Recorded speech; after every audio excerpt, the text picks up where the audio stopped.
All right, today we are talking about self-soothing, an act of revolution. And I can't imagine a better time for this topic to have come up. So for those of you who tune in regularly, I am your pastor, Ivy Rivera. I'm a psychic medium, a Taino Arawak. This is Roots Revival Interfaith.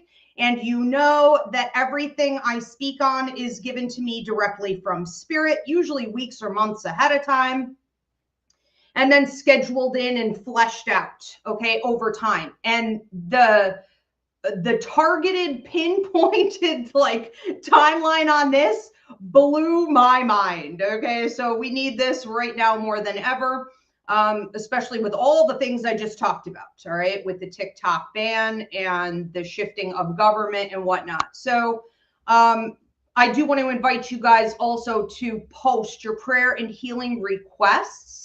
I'll be getting to them, yes, after tonight's service, but also for the next ballpark 2 weeks. So even if you're going back and you're watching this later, once it's published, please do post your prayer and healing requests, and I'll be manifesting over those, sending energy, praying over those. Also, for everyone tuning in, you know, remember we are a community, so please support one another in the comment sections. And if you see someone post their prayer healing requests, send them energy, Reiki, whatever it is that they're asking for. If everybody could give this video a thumbs up, drop a comment of any kind, subscribe. Donations are appreciated, but not at all expected. And let's go ahead and get into today's topic. So self-soothing, an act of revolution. What I would love for you guys to do right now is get a paper and a pen, or, you know, take out notes on your phone. And I want you to write down, so I'm just going to be quiet for a minute while you do this. I want you to write down the 3 most typical go-tos that you have when you get stressed, when you're upset, when you're depressed, when you feel overwhelmed, when you're burnout, whatever it is.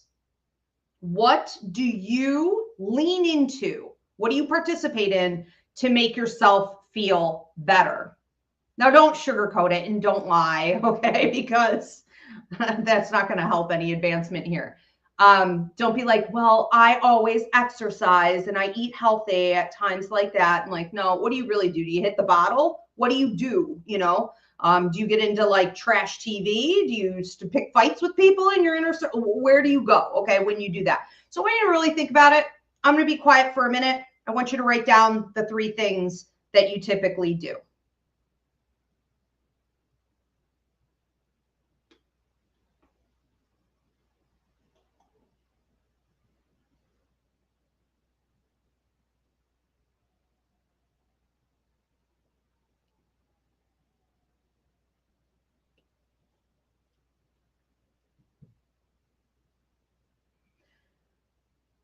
Okay, let's go ahead and share that list. I would love to see what it is that you guys tend to go to in those moments. I will say that I taught this for my YouTube members, a mini class. They get a free monthly mini class. And I taught this there first. And my current list of things that I go to feel better were much improved from my old list from not even 10 years ago. And it was almost embarrassing to look at. But, you know, I had a lot of really bad habits that I have been working hard over the last decade to come out of. And it's not easy. But yeah, I would love to see at the end, I'm going to sort of go over your lists. But what I really want you to be paying attention to on your list is what things you do that you feel are going to make you de-stress, decompress, less depressed, whatever it is. And all of those things on that list that are outside of you, whether that be smoking pot, or that be eating the gummies, or that be alcohol consumption. And yes, a few glasses of wine every night counts. If that be promiscuity, that be video game playing, that be, like I said earlier, maybe fighting, picking fights. You know, what do you go to? Is it porn addiction? Or do you have healthier habits? Are you talking it out with a friend or a therapist? Or are you writing? Are you creating artwork? Are you dancing? Are you walking or exercising? You know, who has a shopping addiction? You know, maybe do you go right to like Amazon or, you know, to the mall the minute you start to feel like garbage? You know, pay attention to these things. So what we're talking about and really focusing on today are all the things that we do outside of us that are mostly about consumption in some way. And we're going to talk about how we got to be that way, why so many of us have only those things as our go-to remedies, and how we can break those chains. So the first thing to understand in regards to how did we get here? How did we get to a place, especially here in America, but I would say in most modern day societies, where we look outside of us for remedies, you know, to numb out, to escape, to avoid our issues instead of processing the way we are thinking and feeling, especially when we're stressed. So how did we get here? Well, number one, colonization put us here. Let's use today America as the main example, since I'm American and I think most of my viewers are. So we have colonization in America, for example, that would have forcefully disconnected us from everything that was beneficial to us. So with colonization, you no longer connect to your community. You no longer connect to your original faith. With colonization, we saw Christianity and Catholicism come in and force, let's say, indigenous people, native people, all walks of life. Everyone was forced to abandon their true faith, their roots, and their community, their tribe, to adapt, to stay alive. So they joined the cult of Catholicism, the cult of Christianity, and ultimately the cult of capitalism. Okay, so what was at the base of all of that? Also, the patriarchy. So we all detached from feminism. We all detached from the matriarchy. We all detached for survival from embracing anything female, anything relating to girls or women. And we villainized that. So we lost our humanity. We lost our connection to the environment, to the universe, and again, to any form of spirituality that's real. Right? Now, what happens when you do that? Well, when we all essentially sold our souls to join that world of colonization and patriarchy and capitalism and religion, right? The Christian religion, when we all did that just to stay alive, what happened was, right, our great-great-grandparents, they had no more help. When you don't have a community, you lost your tribe, you lost your faith, you're essentially broken and you sort of sold your soul, you know, you have nowhere to go for real help. You have false help, false idols like the almighty buck, like the government, like priests, but you don't have real help anymore. And you certainly don't know in time, generation after generation, how to go inside yourself, tap into your higher mind, and find help within. You lose your position of power in your own life. Okay, so it's a form of psychological warfare. And we see that step number 2 all of this disassociation, all of this divide from ourselves, from one another, from humanity, from the earth, it made us sick. That was inevitable, that it was going to make us sick. And that was their goal. People in power, in these systems of power, wanted us sick. That way we became reliant on them for the cure. And quite literally, this is exactly what we're looking at, ironically, with the TikTok ban right now, right? Trump created the disease. He wanted the TikTok ban, and now he's stepping in to become the cure. It's a narcissistic tactic, the most commonly used narcissistic tactic. So after all the psychological warfare, people are getting sick, people are panicked, they're desperate for a cure, they can't make enough money, they can't, get health care, because here in America especially, it's a for-profit medical system. They can't get well. So we have strategic restoration, right? We have the government being, willing to encourage maybe health insurance through an employer, which is essentially a slave system. And we have all of these systems set up to keep us reliant upon, for money, for a roof over our heads, for health insurance, for any kind of like loans. We are completely absorbed into that system like a slave system. Now, they have step number 3, strategically increased our reliance upon them.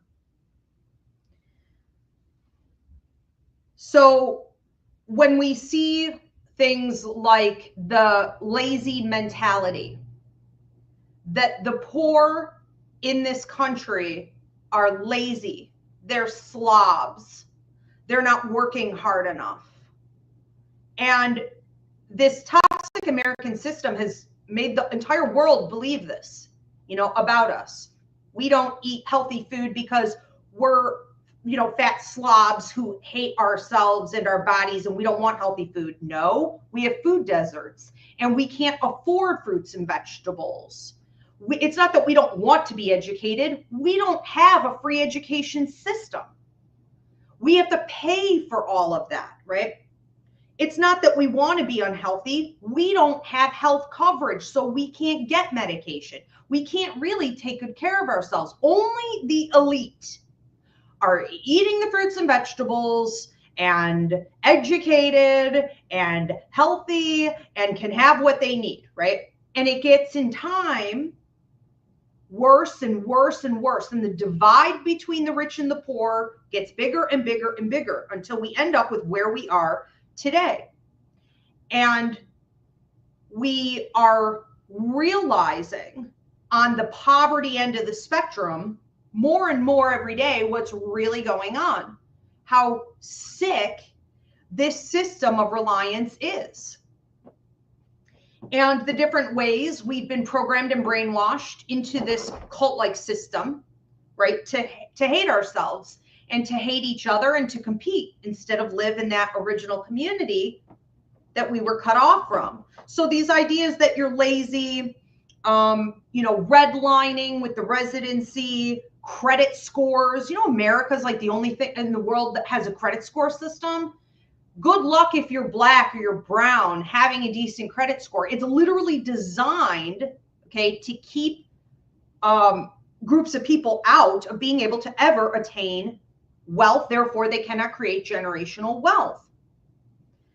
We've got things like DEI or affirmative action, that's usually just dysfunctional anyways. But systems set up to create an illusion that the government is balancing the playing field. Not teaching real history in the only free educational system that we get, which is like, elementary, middle, and high school. History isn't taught. Literally, it's not taught. False history is taught, right? White Christian male heroes. That's all that's taught. So these are all ways to keep you trapped in the system, believing these falsehoods, being reliant upon the government, the religion, the patriarchy, capitalism, and creating competition, okay, among us. It really creates a system ultimately too, before I move on, where men have to compete with one another to achieve, attain, and women have to consume and self-hate. Now, this is where the big money comes in. This is why every time you're feeling bad about yourself, you're stressed, you may feel like it's taking an immediate blow to your self-esteem. It's not something that happened to you. It's almost like we harbor it, like it's who we are. We are failures. We are bad. We are fat. We are aging. We are unattractive. And we start consuming automatically. And we're surrounded by social media and advertisements all over the place. You can't even drive out in the middle of the country without crossing a billboard, for some ridiculous, don't burn in hell, turn to God now sign, or some weird plastic surgery with this bleach blonde with gigantic watermelon boobs, or like some vaping thing. I mean, it's ridiculous. It's literally coming at you from every angle all the time. And so when we crack, it's what we tend to go to, because this starts at childhood. They used to put billboards right outside. I think that was cut off in 82 or 87. But the billboards for the smoking ads, Joe Camel and whatnot, will go right outside the schools, especially in the poor neighborhoods. Okay. And like advertisements and billboards for alcohol consumption, right? So this is all targeted from the time you're born. So ultimately, what we're trying to do, what these systems are designed to do, is uphold white supremacy. And it's about self-hatred. It's about anything that isn't that, right, is going to lead to self-hatred and pushing other people down to keep white supremacy up.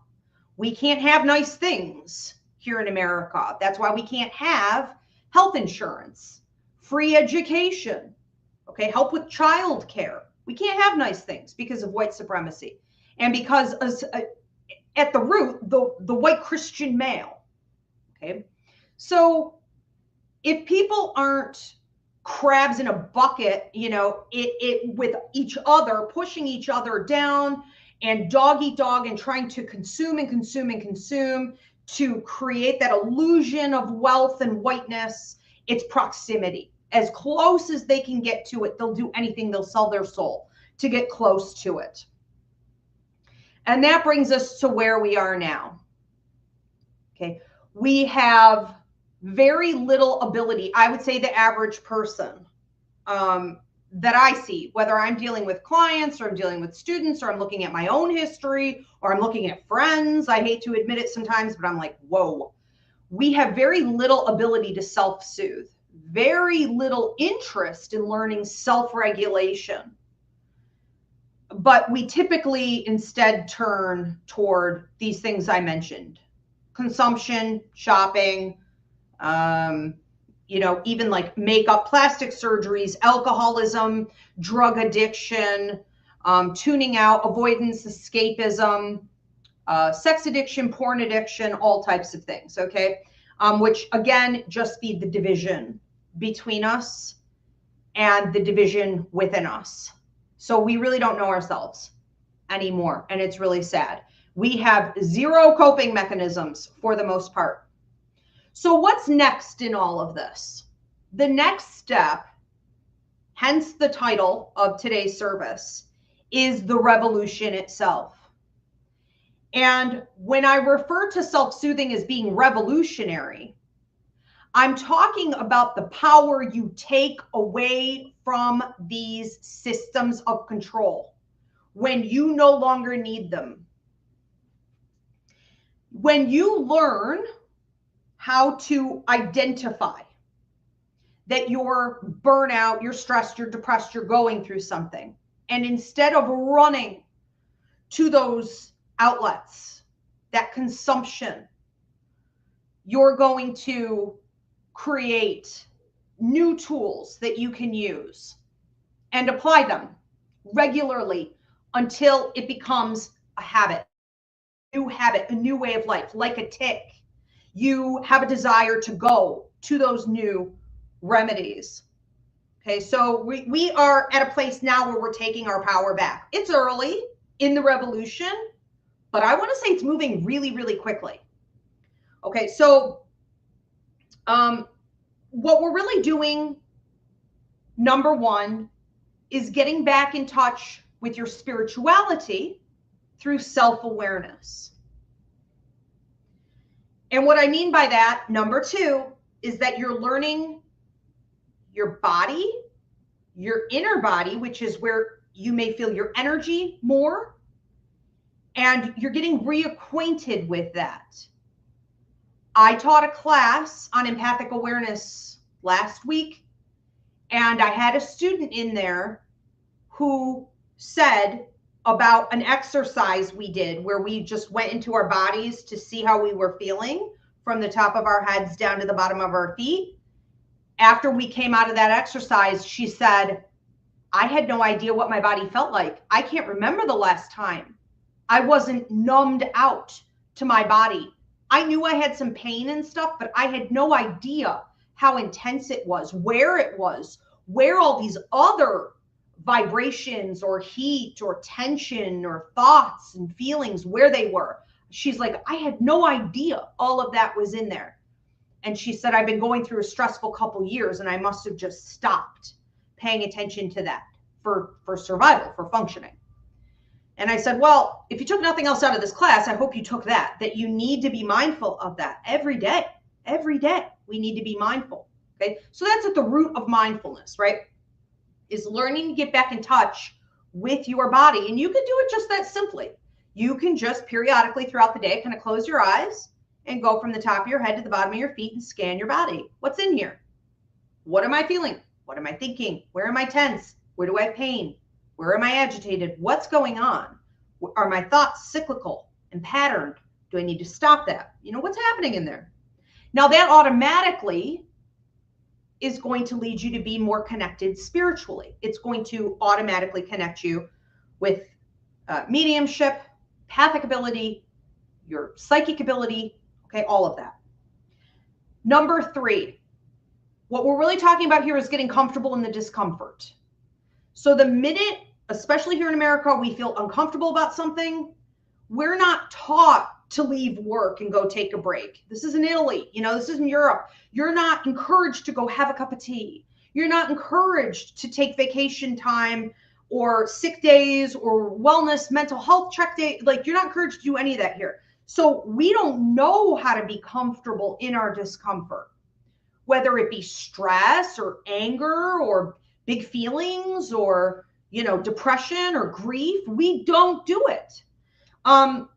So that's essentially what you're doing. You're getting more comfortable in the discomfort simply by identifying whatever it is that you're feeling or going through.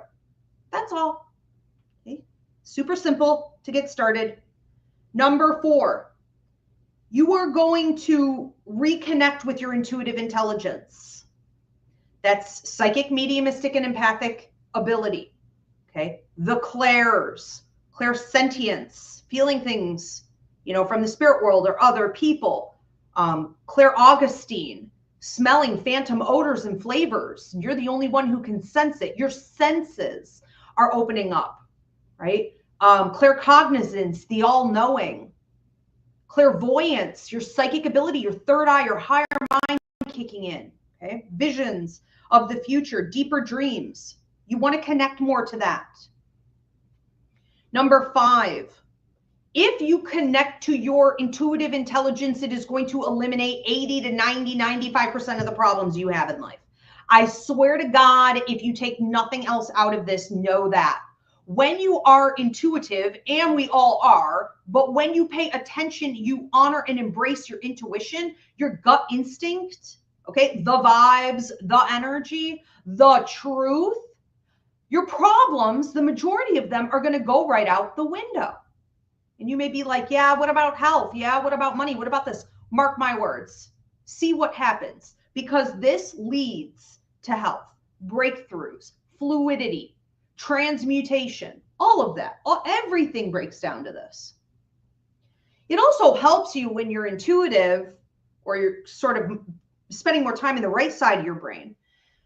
You are going to find solutions to things, and you don't even have to try. They just automatically come to you. Okay. Again, a lot of it may come through your dreams, but a lot of it is just coming to you naturally. Solutions and answers are popping into your head. They are also able, because you're opening up your energy field, to activate law of attraction and manifestation. So the right people, opportunities, networking are coming right to you. They're crossing your path naturally. You're in the flow. Okay, you have to get in the flow. Number 6, community building is also naturally going to happen. Like I was just talking about networking, but also finding your people, or your people finding you. This is members of your soul tribe, soulmates. I know a lot of people who are like, when will I meet a soulmate? You know, why am I not meeting better soulmates, whether it be romantic or otherwise?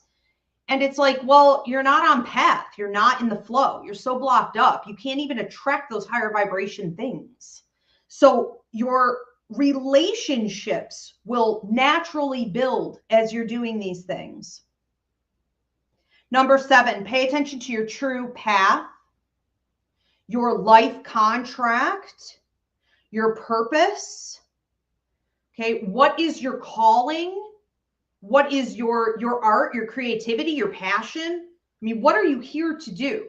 We're not here to do a 9 to 5. We're not here, even if you did really well in school or you do well in your career, I highly doubt that's what you're actually supposed to be doing. What are you supposed to be doing? Okay. Get more involved in finding the answers to that, instead of tolerating yet another decade of just being a cog in the wheel, a slave to the capitalistic system, so you can keep your health insurance. Okay, let's step out. Number 8, no more reliance on the system. You have to examine all the ways that you are reliant on the system. And you have to come up with a game plan to replace those things with something better. All right, I do want to encourage you guys right now to post your questions or comments, prayer and healing requests. Again, donations are appreciated. Please give this video a thumbs up, and please do subscribe. Now, I want to talk about a few simple things that you can also do to, to remedy, to replace some of the bad habits. Now that we sort of talked about the foundational stuff, and then I'm going to get to questions, comments. Okay, good. I see Rachel Ann posted her 3 things. Again, if you guys are tuning in late, I asked you at the beginning of today's service to please post your 3 go-tos when you get stressed. And don't lie, don't sugarcoat, okay? Be honest. Do you get a drink? Do you hit the bottle? Are you smoking a bowl? And again, I'm not saying all these things are bad. I'm just saying, when it becomes your main go-to, do you go shopping? Do you spend an obscene amount of money that you don't have? Do you rack up that credit card bill? What do you go to? Is it sex addiction? What is it? Do you binge eat? That's always been a huge one for me my whole life. I don't know if I'll ever get over binge eating, but it's so fun. It's such a good high. It's ridiculous, but it's not healthy. All right. So I want to see in the comment section, okay, if you could write down 3 things that you do, and I'm going to go over some of those. All right, let's talk about a few easy things that you could do that will tremendously help you to become a better self-soother, self-regulate, and to stave off that stress and that desire to consume. So number 1, actually, I'm not going to number these because they're going to go all out of order. Okay, so let's just say, here's 1. Okay, get into art.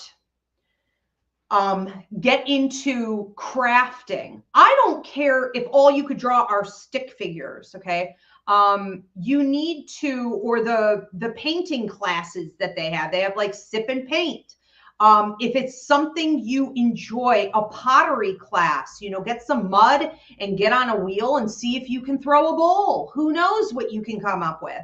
Sculpture, okay, dancing, acting. There are a ton of community groups, singing, literally taking up an instrument.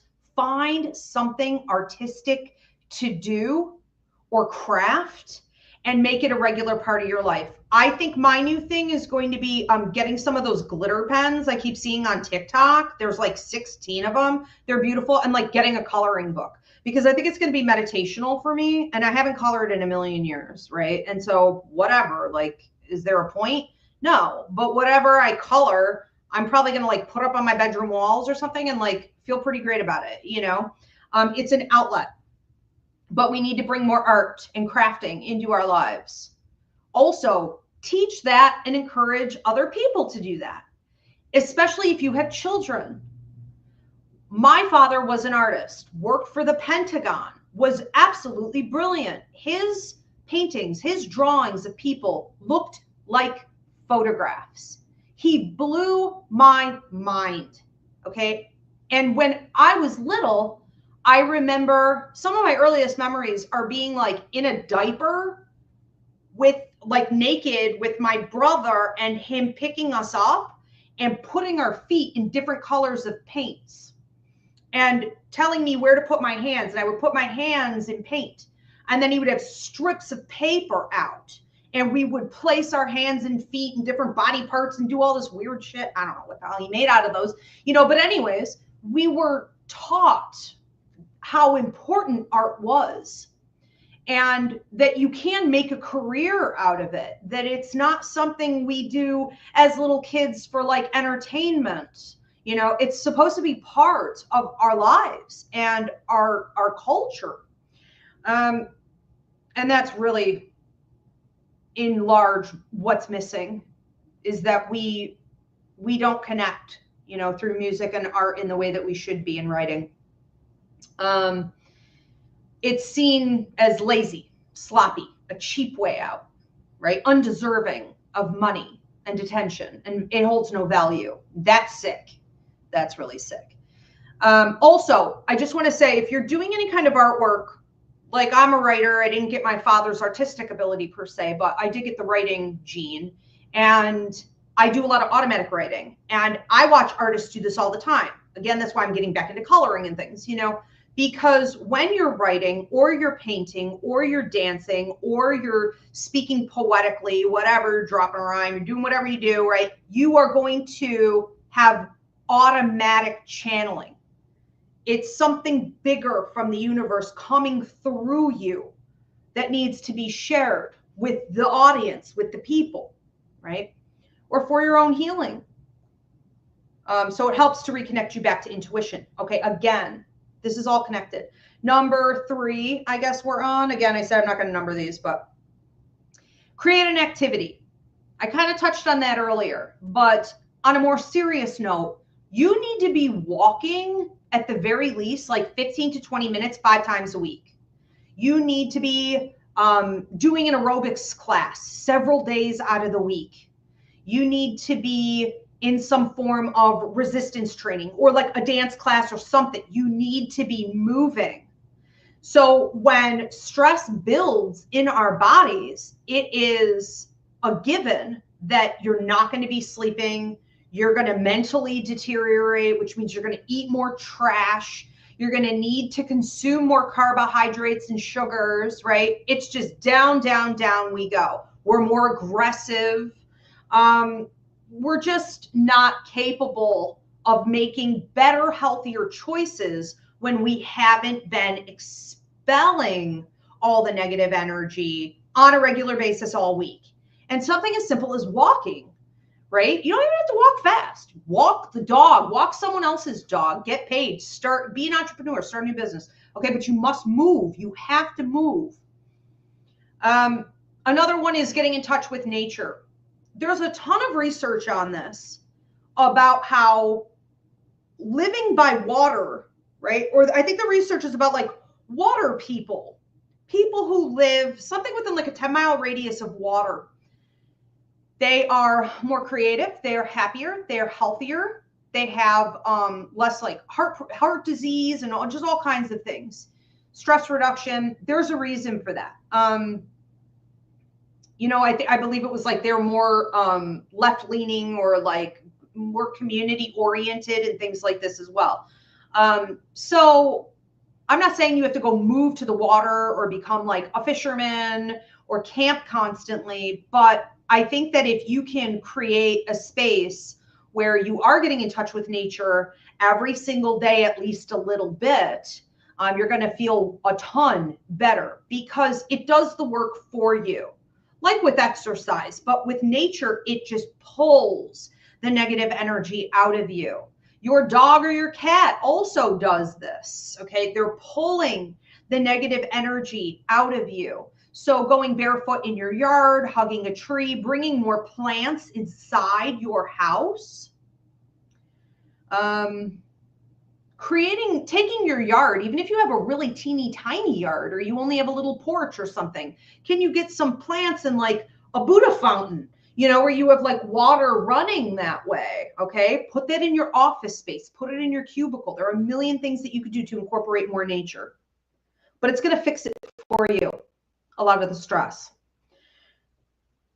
We need to have more community, and I'm not saying you have to share your feelings or your deepest, darkest thoughts, or, you know, you have to really do a tremendous amount of intimate exchange with people, but we need an increase in community exchange. So I don't care if you're doing this with acquaintances, coworkers, online, at a new class that you're taking, or, you know, with a hobby, or, you know, you're finding a way to talk more with people in just even this simple, sharing your ideas, sharing your opinions, just sharing your perception on things. Okay. Again, it doesn't even have to get super personal, but share with others. It's going to help, and it will lead to more solutions coming into your life, and it will lead to deeper levels of intimacy with people. So these may turn into, you know, friendships. Get educated. Okay. And this may be the biggest one, although it may stress you out even more. If you're educated on white supremacy, if you're educated on the root of all the evils that we have, all this disconnect, all this avoidance, all this consumption, all this illness, all this disgusting dog-eat-dog profit, where did it come from? White supremacy. Okay. The Christian white male is at the root of everything. And if you don't identify that, if you don't get educated on the history behind that, how it's happening right now, and how you are directly either profiting off of that, feeding that problem, and probably simultaneously being abused by that system, you haven't even started the journey of mindfulness. Okay, this is the base. It will show you why there's so much hatred that's been ingrained in you toward other people. Okay, as well. Once you learn those things, get loud about it. Go educate others. You don't have to have a PhD in white supremacy. Go educate others. You learned this fact today. Go tell someone else. Go post about it online. Get loud. Okay, don't hold it in. Share.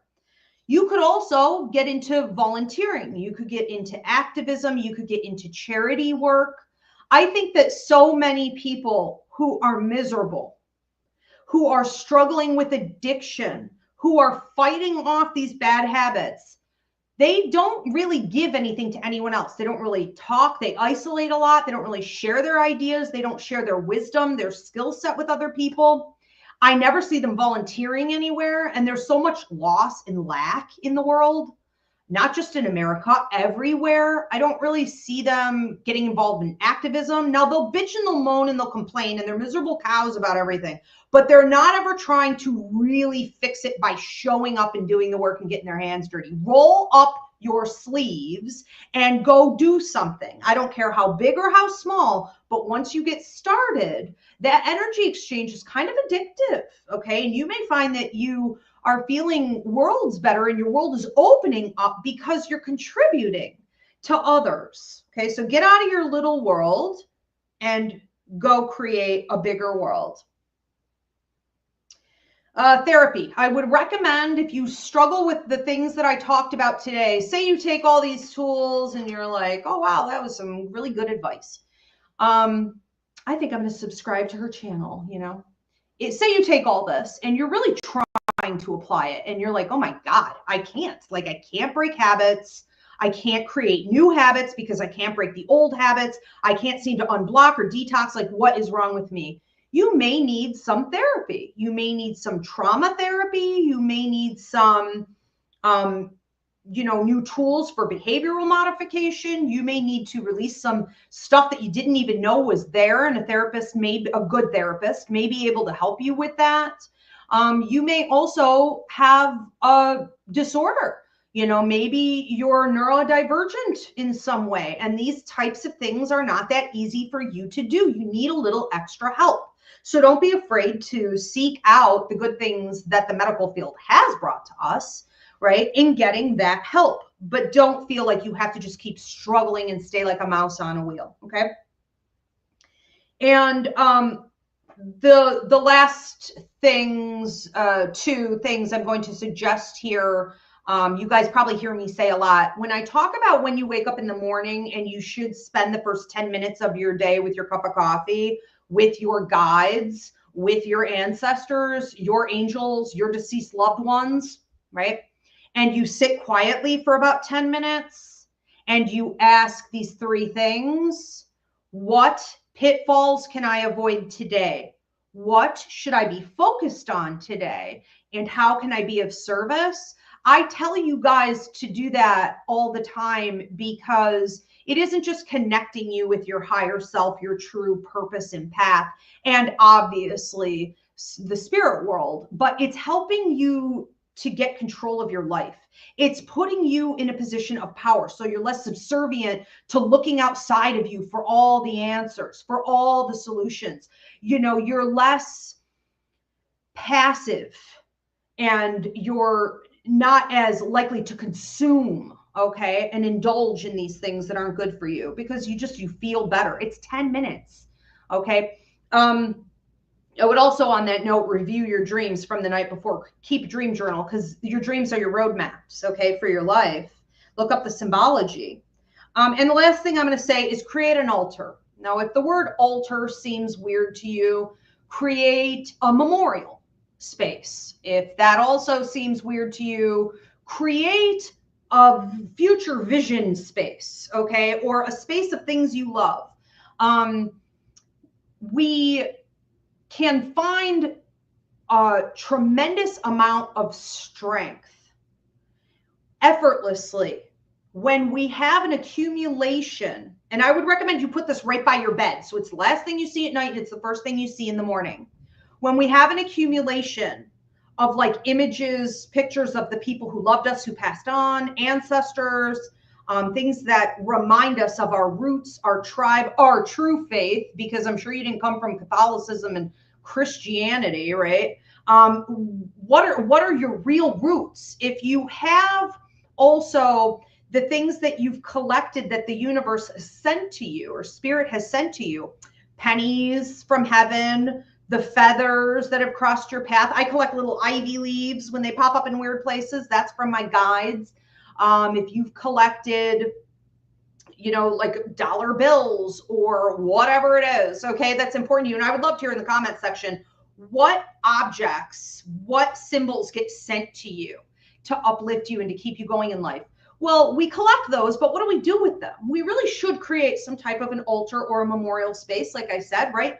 A collective space where we have all these things together to remind us of the support that we have in the universe. Okay. And you can also fill that space with things that you love, things that you're working on or working toward, passions that you have, things that you want in the future, you know, your manifestations. It's kind of like a vision board, right? You're keeping everything collectively together. And again, it's going to be the last thing you see when you go to bed at night. It's going to be the first thing you see when you wake up in the morning. Put it right near your bed. Okay, we are going to get on to questions and comments. If you guys have not already posted your questions or comments, please do so now. Also, post your prayer and healing requests. I will be getting to them after we're done with the service tonight. I'm asking everyone else, also everyone in the comment sections. We are a community. This is a church community. Please pray and manifest and send energy or healing to everyone else in the comment sections. And for those of you watching through video later, I will be going over this for about 2 weeks in the comment section. So drop those. All right. Let me try to get to the comments and questions here. This is my first time using this new platform where we've got everything collectively here under StreamYard. So hopefully this works. Let's see.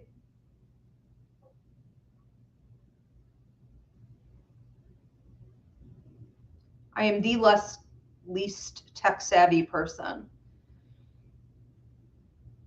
in the world. Okay, so here we go. We have from Maraid. Maraid says, I saw so many people dismiss the TikTok ban and make fun of people for getting upset about it. I noticed a lot of hate from those who solely use Instagram and Facebook as their primary source of social media. I saw it from men. I saw it from women. I saw it from Indigenous people. I saw it from Black people. I saw it from other Latinos. I was like, are you joking? Are you kidding me? This is the problem, okay? When people never take the time to get educated about how something huge that is happening is negatively affecting other people because it's not affecting them directly, that to me is the epitome of ignorance. It was abusive, it was wrong, and it was the first major red flag we got with this new Trump administration and all this fascism coming in here, that this will be happening to them next. And it's like they just buried their heads in the sand. You know, like they don't care, like they're making fun of it. Way to support your fellow Americans. Unbelievable, especially when these people were taking a loss of income 50% or more. Unbelievable. And it's really jealousy. Okay. I really do think at the root of it, so much of it is jealousy because they couldn't go on there and make that kind of money. They don't have an entrepreneurial mentality. They're not an artist. They're not funny. They can't dance. They can't do whatever, right? They can't make it in that type of an environment. And, you know, if you belong out in corporate, then stay there. That's fine. But don't try to take everyone down with you. The rest of us are doing quite well on there. We're quite entertaining. Thank you. And the world loves us for it, right? The app was so sad to see America go, like devastated. Like there's no point. If Americans don't show up to a party, there's no point in having a party. Okay, let's face it. And that's to be celebrated. At least there's one thing we could do right.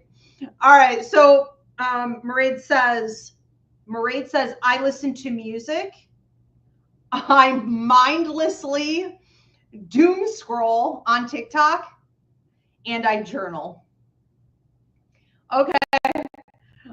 So those are her 3 go-tos. The journaling is great. The music can be great. The doom scrolling. You know, I want to say that when it's TikTok, you may be surprised at how much of it is really like educational, you know. So, I mean, I've earned several PhDs just getting educated on TikTok from things I was never taught in school, have never heard on the news. So maybe that's not quite as bad. But yes, I think limiting, you know, when you're doing it on autopilot for sure. Rachel Ann says, I use essential oils. I use food and I walk. Okay. So probably the oils and the walks are probably better than some of the food that you consume. But my God, food is so good. Like I said, it's such a good high. Thank you for sharing, you guys. Vanessa says, I listen to music, I vent to friends, and I cry it out. I love this because we are really taught never to show vulnerability.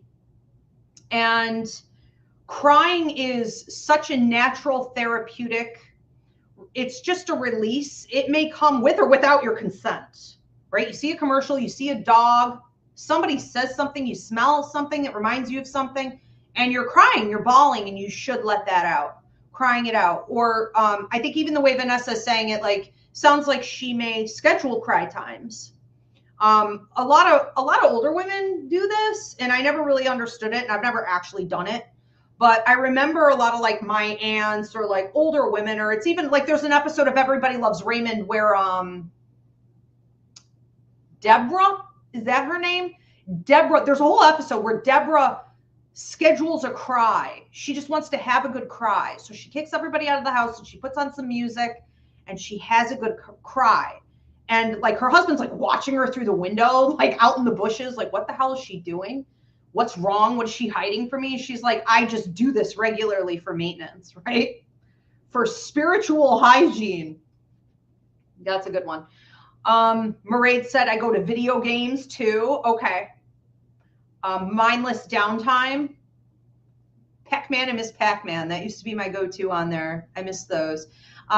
Rachel Ann said, I have carts with all my favorite stores full and waiting until I have the money. That's awesome. Girl, you're going to be broke. All right. Well, I hope you have some good income. You know what, though? That's great when we were talking about like having your, you know, wish altar or whatever, like your future vision board, like that could really fit into that. Like I have all these things I want to have, you know, and it can be a great motivator when done right. Mairead says, after I took your psychic mediumship class years ago, I swear to God, my life cleared up. Everything changed for the better. And my emotional mental well-being significantly improved. Yes. And I did design it that way. You know, will have far more control over every aspect of your life when you get in touch with your intuitive intelligence at the root. 100%. Well, and isn't that what we mostly talked about, right? Today through solutions. Love that. Thank you, Mairead. Kaylee Ann says, music. I use music, meditation, and cannabis. Okay, beautiful. And probably like all those things at once even, I would assume. Okay, great. And I think there's a big difference between, you know, smoking weed and being like a full-on like pothead like I used to be back in the day where I couldn't even function. You know, there's a difference of use and abuse for sure that we should always take into consideration. Okay, Find Your Feathers says, I use junk food, lose focus, and I vape a lot. Uh-oh, okay. So there it is. Okay, raw and uncut here. Yes, the junk food is, I think, sort of, again, when I keep talking about food as being like the ultimate high, it's a quick rush because you got the flavor, you know, it's immediate. It's almost like a dopamine hit. I mean, and if it's sugar or things like that, depending on what you eat, it could literally be a rush to the body. It's comfort. Yeah. Losing focus and then vaping a lot. Well, smoking of any kind, right, is going to be a huge no-no, but that may be, and for many of you, the hardest habit to break, especially if you went from like smoking cigarettes to vaping. It's like you got rid of the bigger problem with all the chemicals and the stuff from the cigarettes. But the vape, it's ceremonial, I think, smoking, you know, for a lot of us. And it's also, this may go hand in hand with you losing focus. And Featherly, I'm not trying to prescribe or diagnose, but I did find that people who are neurodivergent, especially with ADD, they tend to be the biggest smokers out there or the biggest vapors out there because it helps them to stay focused. And there's research on this. Interesting. Miss Subi says, my go-tos are naps, a good movie, and sweets. Okay, that's so cute. I wish I could nap. Yeah, I think, you know, when I was looking for memes to post about this service, There were a ton on sleeping and naps and escapism, right? Just through sleeping. And, you know, while it's not always unhealthy, I could see that, how it's sort of like a form of avoidance or just sort of giving up. It's like, well, if I go to sleep, you know, I don't have to be connected. The thing is, stuff will follow you into dreams. Let's move on to another comment here from Kaylee Ann. I'm just getting into these kinds of events. So fun, wonderful. I don't know if you're talking about this service or if you're talking about events in your life. Okay, and then she says, my 6-year-old just said yes. She's an artist already. So important to hold on to that. Good for her and good for you for encouraging her. She'll be stable and healthier for it, for sure. Jill says, my go-tos are mindless scrolling online, shopping, and venting. And I know for a fact, Jill is a Gemini because she and I vent to each other. Yes, so I think the venting is actually healthy for the most part. The shopping and the mindless scrolling, that gets debatable. What I need to do more of is stained glass, walking in nature, and dancing. I love that.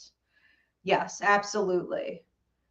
She and I were we went out for dinner recently, and she and I were talking about getting into like drumming and dancing and getting back into stuff like that. And, you know, that kind of kills two birds with one stone because you're also doing it in community, typically. So Kaylee Ann says, the energy magnifies when we come together. Well, what timing? Absolutely. I'm addicted to healing now. Yes. And that's where we need to be. If we're going to be addicted to something, it needs to be our healing journey, self-regulation, and self-empowerment. That's what it needs to be. Let's see. Okay, so people find different objects left for them, rocks, feathers. Okay, good. Okay. Yes, absolutely. And Rachel had a question here. Okay, so I don't really see any questions in any of this. Again, if you guys had any questions, post them now because I'm going to wrap this up. We have one question. And again, if you guys are watching from Instagram, remember, I can't see your comment sections. I mentioned that earlier in the service. I can't see because of this new system. We're trying to get it fixed and hooked up. But you would need to post your question or comment on one of my Facebook pages. You can go to Ivy Angela Rivera or on my YouTube at Ask Ivy, and then I can see it. So Rachel Ann says, can negative thoughts manifest? I try so hard not to worry, but I just do. Yes, they can. And, you know, I don't want to sound like a negative Nancy, but not only can negative thoughts manifest, they can block your blessings, your prosperity, and then they can create not permanent blocks per se, but they can create such blocks in your fluidity in life that you feel trapped, you do feel stagnated out, or you feel like everything's deteriorating. And so in order to have fluidity, you know, we can't be feeding the energy in the universe, law of attraction. We can't be feeding it with negativity. So when people make statements that lack nuance, but they make these statements like, well, you are what you think, or you attract what you are, there's some truth to that. And what you're talking about here is needing to identify in your body, your mood, whatever, that you're clearly in a negative headspace, and to be mindful enough to catch it, to stop it, and to replace it with something better so that you can be in the flow. Your law of attraction is attracting to you higher vibrational things. Okay. And then you're able to manifest the things that you want. So that's a great question too, because a lot of people are so frustrated. They watch all these videos, read the books, and use all the techniques for manifestation. And they're like, why doesn't this work? This isn't true. It is a true thing. But when you're in the way, or your negativity is in the way, you know, you can't manifest. You have to be in alignment. So yes, it can be a problem, a significant problem. All right, I think that's the only question I have in here. Hopefully I didn't overlook anything. Sorry, guys, I'm learning how to use this new platform. But it was so great to see you guys. Hope this was helpful. Please do let me know if it was, and any future services you would like to see me offer here on Roots Revival Interfaith. And thanks everyone for being here. A ton of love to you. Have a great night.